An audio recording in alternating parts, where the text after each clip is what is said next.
नहीं है, बंद कर दो, हमारी तो मांग है बंद कर दो, बाबा साहब की मांग है बंद कर दो। बाबा साहब ने कहा था 10 साल के लिए दिया है, 10 साल के बाद बंद कर दो। बाबा साहब ने 10 साल का पॉलिटिकल रिजर्वेशन कहा था। बाबा साहब ने कहा था ये जाने वाला, इसके पीछे मत लगो।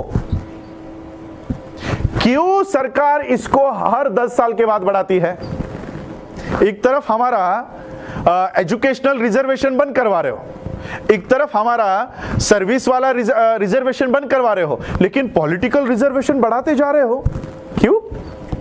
क्योंकि सर्विस में रिजर्वेशन मिलने के बाद, एजुकेशन में रिजर्वेशन मिलने के बाद बाबा साहब के सिपाही पैदा होते हैं, बाबा साहब के विचारधारा वाले लोग तैयार होते हैं, लेकिन पॉलिटिकल रिजर्वेशन कंटिन्यू करने के बाद दलाल पैदा होते हैं। इसलिए इनको दलाल चाहिए, आपका सिपाही नहीं चाहिए। इसलिए पॉलिटिकल रिजर्वेशन हर 10 साल के बाद, अभी 6 महीने पहले इन्होंने कंटिन्यू किया है वापस 10 साल के लिए।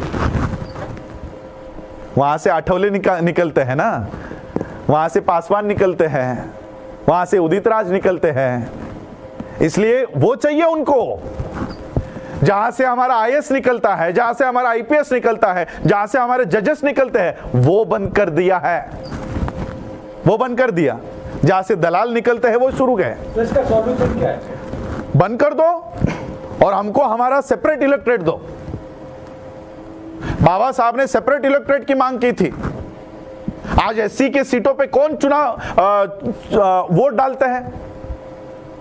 और जो हिंदू फेवर का हो, ब्राह्मण फेवर का हो, उसी को एससी का गधा चुनकर आ सकता है, लेकिन एक कर्तव्यगार व्यक्ति एससी की सीट से चुनकर नहीं आ सकता। कितनी एससी के सीट से मुझे बताओ कि बीएसपी जीतकर आई है?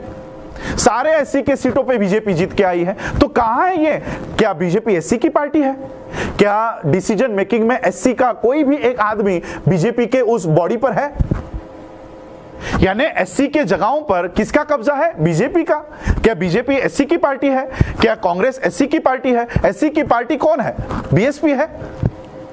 तो बीएसपी को एससी की जगह पर भी आप चुनकर नहीं आने देते, तो यानी जो हमारा था वो भी आपने ले लिया।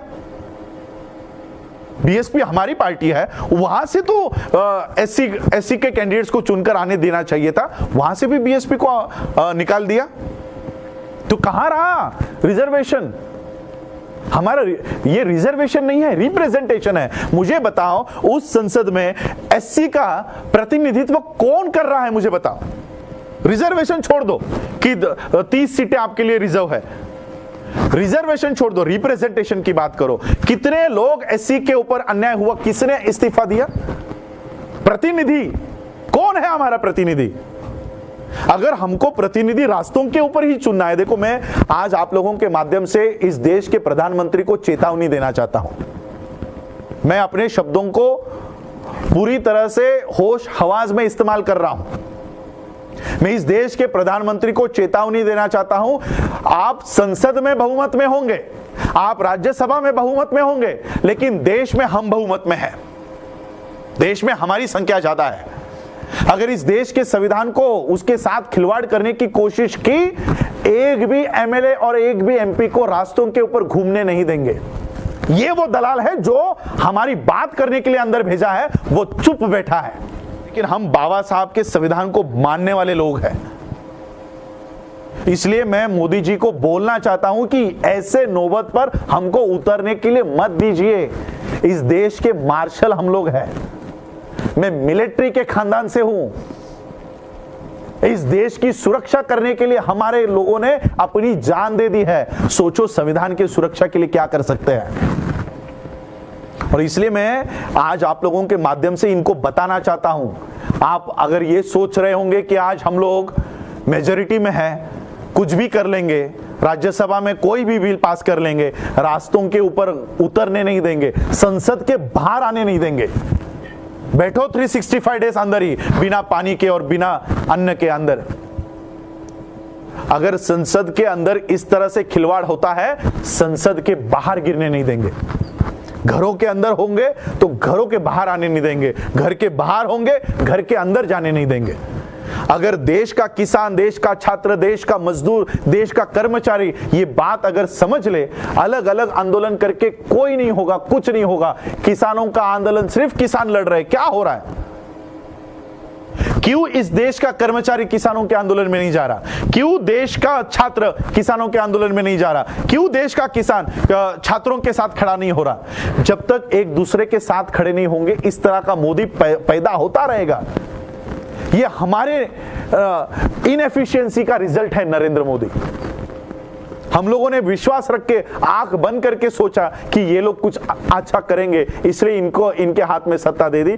इस गलत फहमी का नतीजा ये लोग हैं, और इसलिए हम लोगों को एक होकर किसान, छात्र, कर्मचारी, ये अलग अलग नहीं, अब देश के लोग, we the people of India, हम भारत के लोग, इस बैनर के नीचे हमको एक होना होगा। एससी, एसटी, ओबीसी और किसानों को तो मैं पहला बताना चाहता हूं कि किसानों के जितने भी रिप्रेजेंटेटिव आप लोगों ने भेजे हैं, आपको मोदी को सवाल नहीं पूछना है मोदी कौन होता है।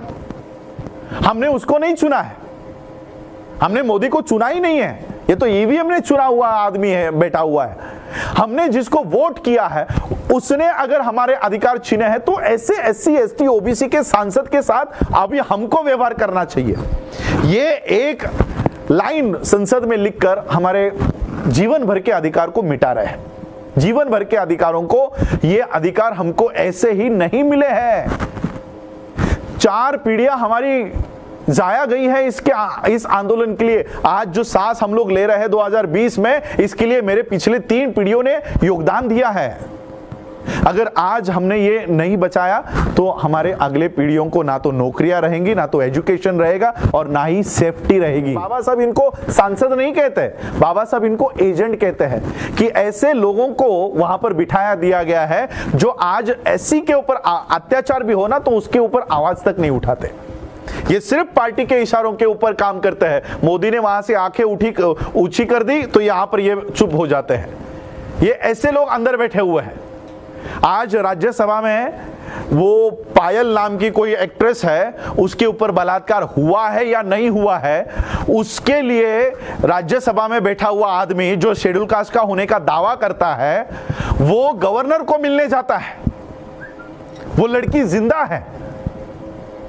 आज पायल, हमारी मनीषा की हत्या हो जाती है, गैंगरेप हो जाता है, उसकी बॉडी को जलाया जाता है। क्यों? इस गवर्नर को मिलने की आप में हिम्मत नहीं है?